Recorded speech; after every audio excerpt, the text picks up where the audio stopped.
Hey, welcome back to the B2B Marketing Gap podcast with me, Jade Tambini, aka B2B Jade. I'm going to talk to you about how to build a marketing strategy in 2026 with a specific focus on how we can use AI to supercharge what we're doing, but more importantly, how we can use AI without damaging our progress, without messing things up. I thought I would title this episode How to Write a Marketing Strategy in 2026 because it's so important to me that I don't lead you to believe that AI can just create your marketing strategy without you at this point. It takes a lot of experience to prompt and direct AI in building a marketing strategy. So I feel like I've come up with the solution for how to have the best of both. And it's also something to talk about in relation to 2026. It's not just about AI, it's also about how we need to declutter from all the years that have gone before. And I talk about this with you guys a lot. I'm a minimalist myself. My life functions on very simple terms. If something's not working for me, it's gone. If it's taking too much time, it's gone. If it's not inspiring or if it's not working out, it's gone. So everything's about like slimming things down so that I can give like much more to the things that really matter. And that is so important when it comes to your marketing. Because if you think about it, I would argue that even since 2000 and maybe 10, we've just been adding into our marketing fold, all the things we're doing. And I feel like it's come to a head. I think people are utterly exhausted from the new tech that's come out, and everyone's like, I can't do this anymore. And there's always that feeling. I don't know if you relate to this, but there's always that feeling. You know, those emails where they're like, this has come out, this is amazing. This is going to simplify. Wow, my t-shirt needs ironing. That's amazing. This is going to simplify your marketing. This is going to make things better and easier and leaner.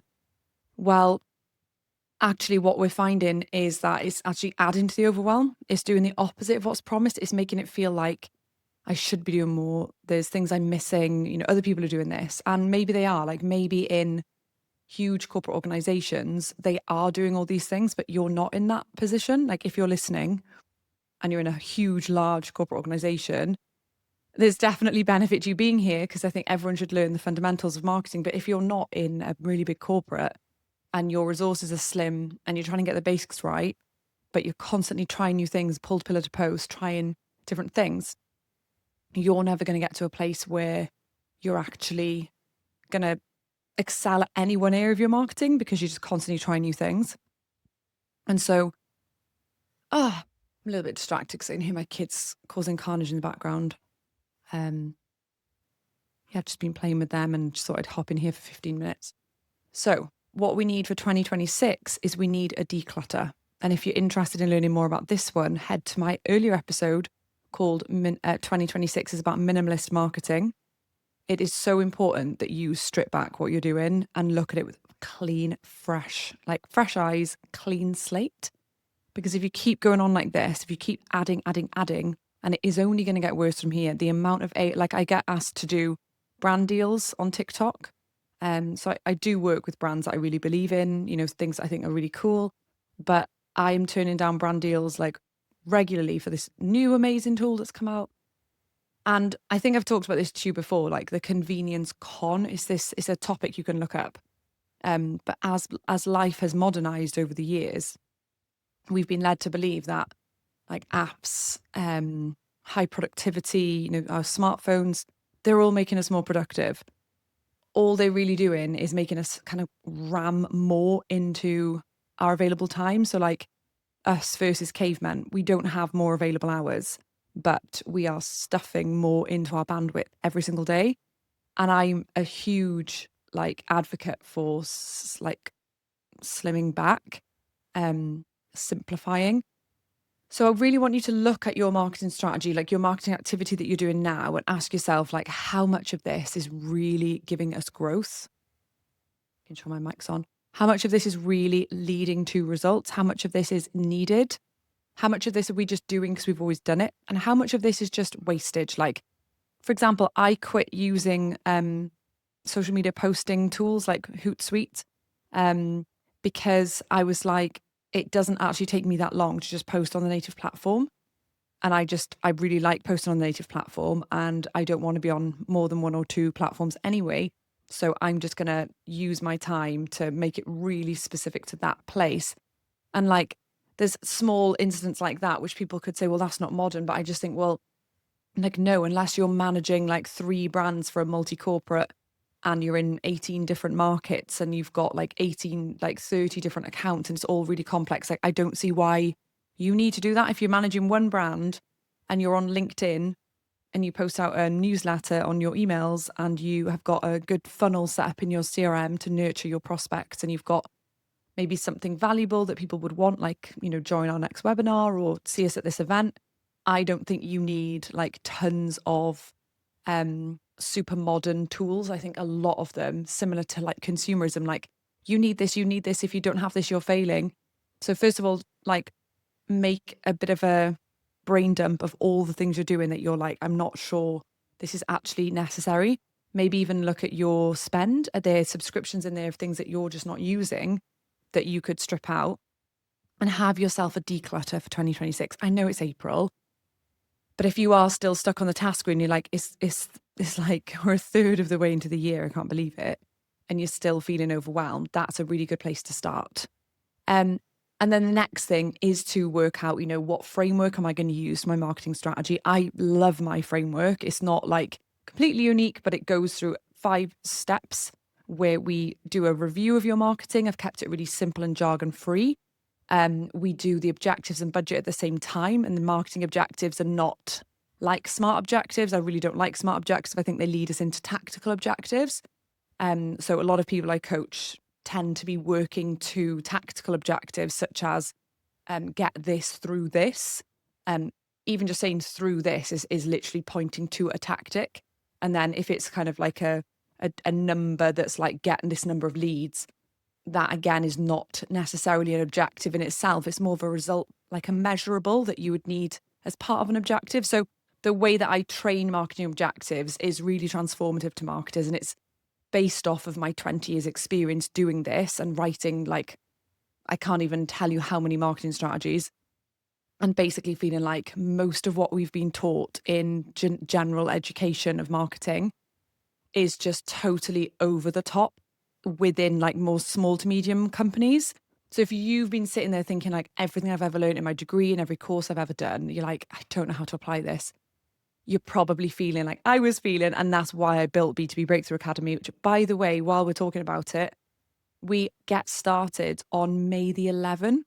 So I've got a new round of people working, coming together, hopefully including you, who we're going to start on May the 11th, building our strategies together. Doors are opening on the 28th of April. So mark your calendar, because the doors will be open, from the 28th of April, and I'll be closing them on Friday the 8th, or maybe Thursday the 7th of May. They're going to close down just so I can get everyone in, get everyone oriented. We're going to have a really cool onboarding call. So if you are interested in joining, if you're already on the wait list, just make sure you mark in your calendar Thursday the 13th of May at 2 p.m, because we're going to be having our onboarding call. It's a 90-minute session, and I'm going to walk you through everything. So if you're interested in hearing more about this, you can head to b2bjade.com and click the Breakthrough Academy page. It's got pricing on there, tells you everything you need to know. And I'd love to see you join us. So anyway, back to what I was saying. I always do this. I like go off. But so you need to find a framework that takes you from, like I said, review, objectives, budget, having conversations with leaders to get them on board. Like, that's the most important thing, because in my experience with most marketing education, you have conversations and they're looking at you like, why are we doing this exercise? Like, I don't give a about cash cows. Like, what are you talking about? Or we get ourselves overly obsessed with things like Porter's 5 forces, rather than just saying like, what type of competitors do we have? So we need to simplify everything and get rid of all the jargon. So that's like why I exist.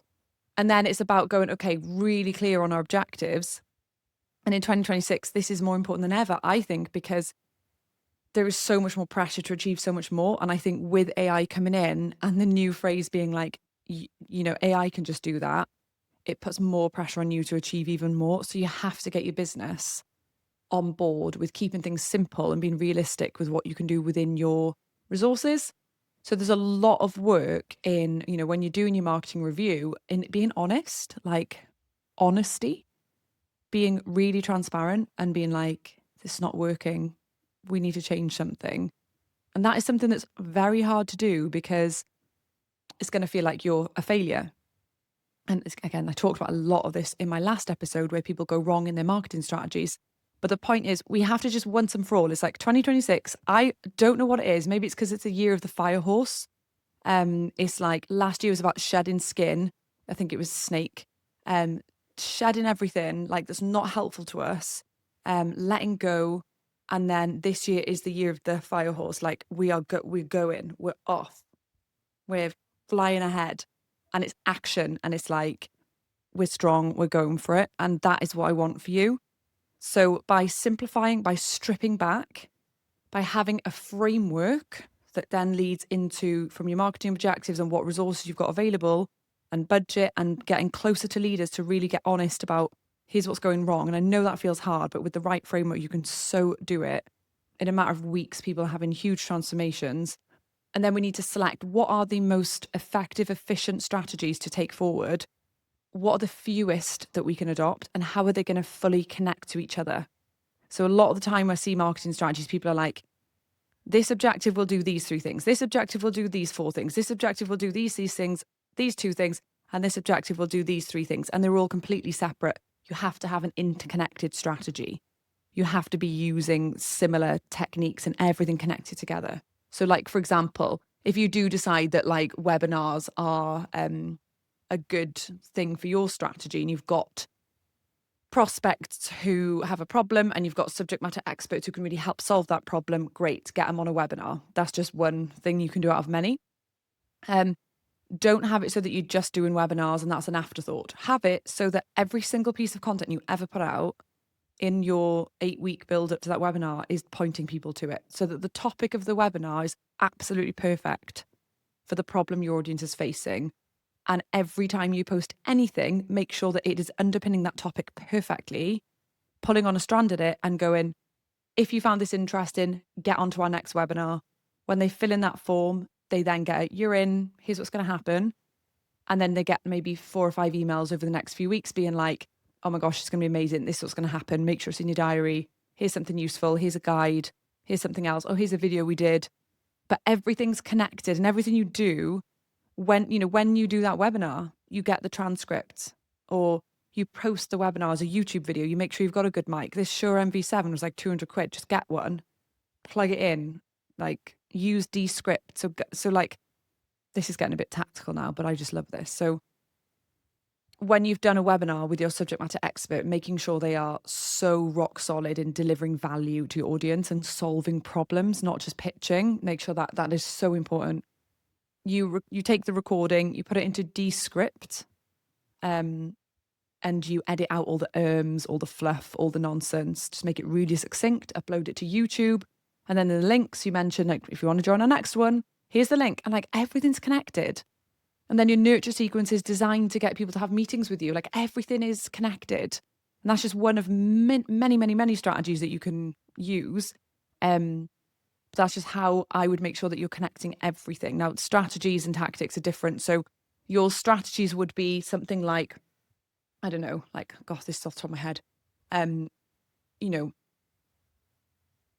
Improve our online experience for our target audience and make sure that we are directly answering their concerns as to what might be their objections to buying from us. So you're basically going, we're going to make sure that online it's super clear why we're the best choice for them.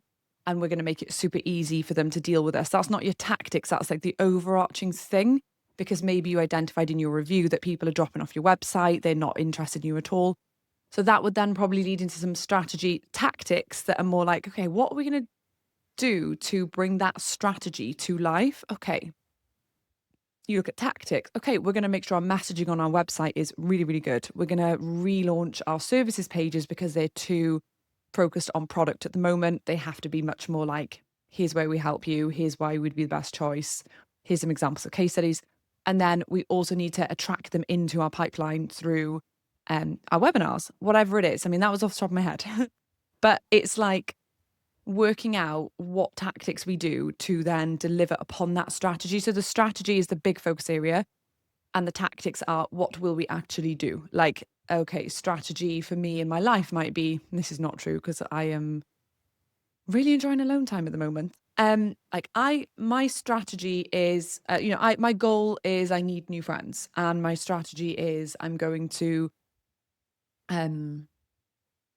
host a series of parties, or I don't know, I'm going to do something that is interesting to the people I want to hang out with, and I'm going to do it myself, and I'm going to attract them in. This is really rubbish. And then my tactics would be have a party in my house with a chess theme and invite these people from the local chess club. Like, I don't know where that came from, but you're welcome. So that's a bad example. But what I will say is, when it comes to B2B marketing strategy, we just need to make sure that our tactics are underpinning our strategy, whereas a lot of people are going straight to tactics first.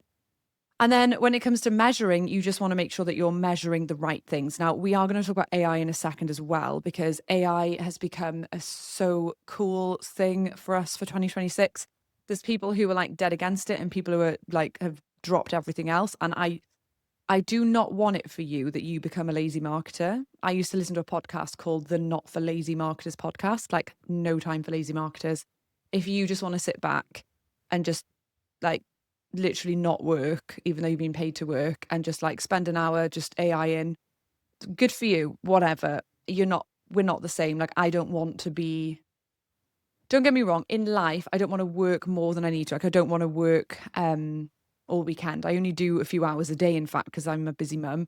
But the point is, if that's what you want for yourself, is that you're not actually learning, you're not passionate about becoming a really great marketer who understands their customer, and you just want to get by and just bumble through, you will just generate AI slop. And if you don't understand what you're making, if AI is just making it for you, you're not going to progress. So what is happening now is a lot of marketers are building marketing strategies in AI, unaided by a framework they understand, and they're just creating AI slop. And then when it stands up in a boardroom, hey, why did you pick this? They don't have conviction. And I think conviction is what gets us through. We have to have conviction in our strategies. So it's one of the reasons why I built AI Jade, because in the past, B2B Breakthrough Academy, my strategy program, was done in 12 to 15 weeks. And now it can be done in 6 to 8 weeks, because it's powered by the 24/7 mentor AI Jade, which I've built. So she's basically the AI version of me. She's fully trained on the program. She talks exactly how I talk. She's been trained on hours and hours and hours and hours and hours of my consulting. I've hand trained her. So just for anyone who's interested, because people were asking me on the recent webinar, the way that I have been able to do this is you kind of do prompts. So AI Jade will be hey, if people ask me this, what should I say? And I have to direct her, and then she will suggest things oh, if they ask me this, I would say this. And I'm no, you wouldn't, you'd say this. So basically then when my beta users get going with AI Jade, every time they're asking something, I can then vet that and be you shouldn't have said this, you should have said this. And she gets better and better and better. It's almost like training an employee, but an employee who already has tons of knowledge in the back of their head. They just need to Jadify it. And so the reason that this is different than, say, ChatGPT is that when you're using ChatGPT to build your marketing strategy without deep understanding of a strategy framework, you're going to get led by the AI. What I want for you is that you, say, for example, you joined the academy, you watch the video lessons on demand, you watch the bite-sized video trainings on how to complete all your templates. Then you use the AI prompts with AI Jade and be Jade, I'm on module 1. I'm stuck with this part. What would I ask my leaders to get this information? I will then help you. And then you come back and say, well, I said that to them, but they said this, what now? Or here's my objective I've drafted. I've looked at all the samples you created, but I'm still a bit stuck. I watched the video 2.2. What do you think I should do now? And so AI Jade is she's in on the program. She's basically me. So you're getting that guidance and help when you're stuck, but you are learning, you are leading. And the advice you're getting is not taking you off on tangents, because the amount of tangents AI has tried to take me on when I'm testing this stuff, because I'm let me see what happens if I pretend I don't know what I know about strategy and I just say, help me write a marketing strategy. I work for a manufacturing company. We've got this many employees. Our goals are this, that. And I'm it's taking me so the wrong direction, but it looks so glossy that I'm this is going to get people stuck. So AI is to be used where you're the leader for now. Right, I don't care about what's happening in the future.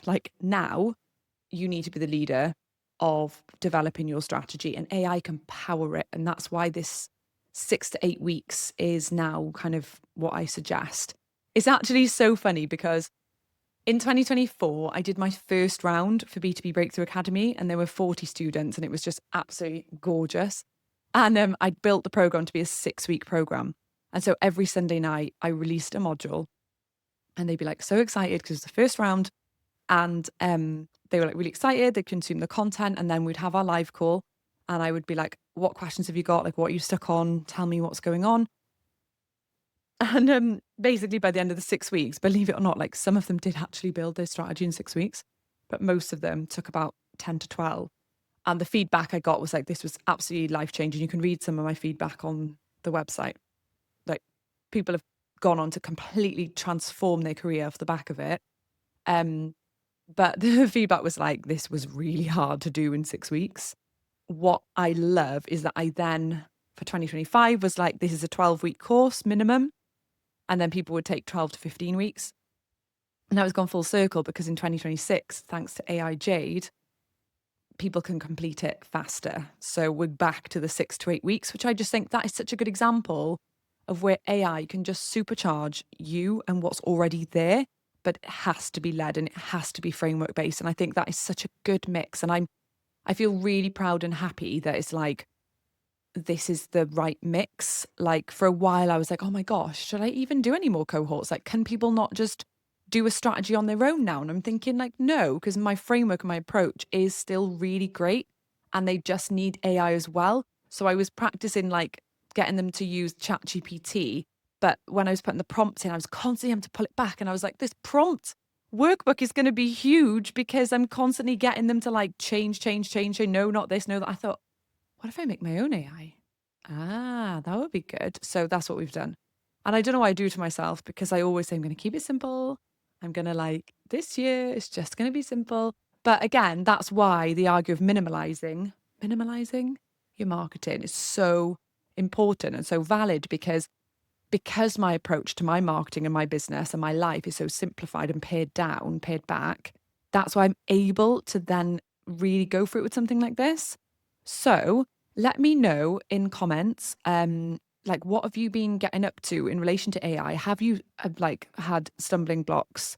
Like, have you had difficulties where you've actually ended up in a boardroom presenting something you are not confident about? Or has it given you just like over corporate, like frameworks where you've got this strategy, but you're not really sure how to do it? Or you think, well, doing all this other marketing stuff, how can I possibly do all of that? Because the first part that we need to do is strip back. Because like, that's the last thing I'll leave you on is like, for 2026, it's finally time to build a strategy that's reflective of what's actually going on. Whereas before, I think people would just be like, we'll have a strategy, but we've got all this stuff going on. It's like, no, it all needs to be one. Like, the strategy is the whole thing. And so if there's anything you're doing that doesn't sit within the strategy, that has to be looked at. So a lot of the people I've coached where they've been stuck on the marketing task wheel and they're like, but the thing is, Jade, there's no way, like, I've written out my task wheel list of all the things we're doing that are like zapping my time, and there's like 80 things on it over the however many months. And I'm like, well, which ones do actually fully have to stay? And they're like, actually, there's 25 and they take up a lot of time. I'm like, okay, so part of the strategy is we're making a case for a sales support admin person who reports to you.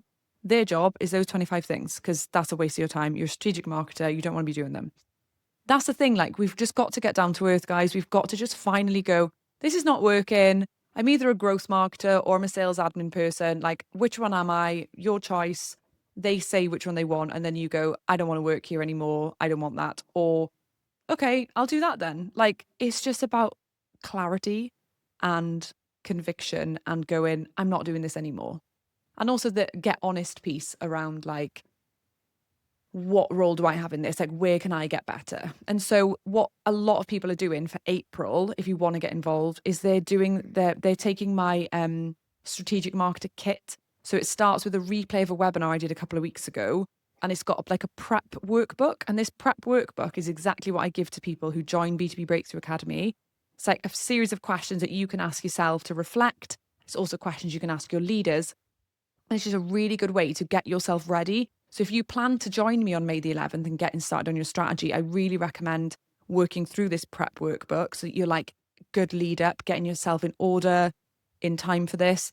Or if you just want to like do this anyway and you're going to go off and do your own approach to it, that's absolutely fine as well. So I've linked in the show notes a couple of things for you. The first one is the waitlist for the May, like, what are we calling it? Cohort to get together, like the May launch. If you want to join us in May, there's a waitlist, and that basically you fill out, like, click the link, and it just means I'll notify you as soon as doors open. That's happening on the 28th of April.